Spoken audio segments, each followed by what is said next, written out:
Good morning friends, welcome to my channel घुरन रोचक कहानियाँ में।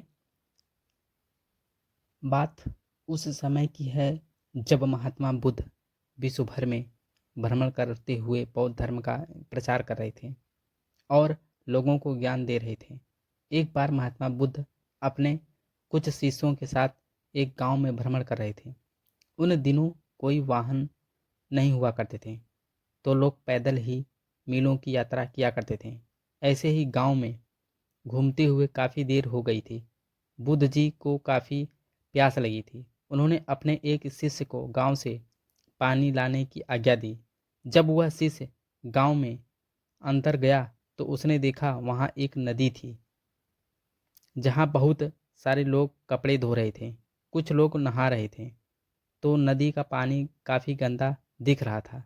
शिष्य को लगा कि गुरु जी के लिए ऐसा गंदा पानी ले जाना ठीक नहीं होगा। ये सोचकर वह वापस आ गया।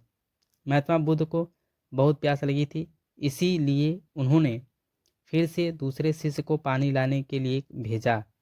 कुछ देर बाद वह शिष्य लौटा और पानी ले आया।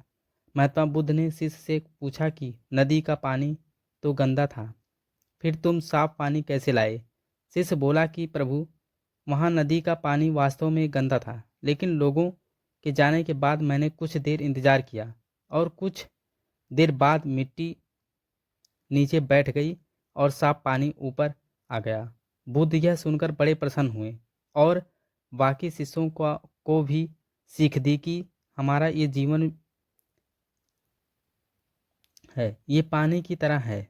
जब तक हमारे कर्म अच्छे हैं तब तक सब कुछ शुद्ध है, लेकिन जीवन में क- कई बार दुख और समस्या भी आते हैं, जिससे जीवन रूपी पानी गंदा लगने लगता है। कुछ लोग पहले शिष्य की तरह बुराई को देखकर घबरा जाते हैं और मुसीबत देकर वापस लौट जाते हैं।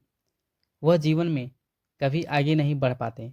वही दूसरी ओर कुछ लोग जो धैर्यशील होते हैं, वह व्याकुल नहीं होते हैं और कुछ समय बाद गंदगी रूपी समस्याएं और दुख खुद ही खत्म हो जाते हैं।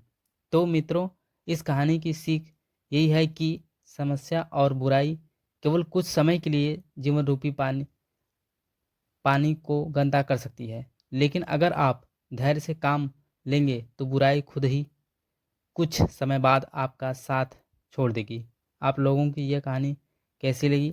प्लीज़ कमेंट ज़रूर करिए। थैंक्स।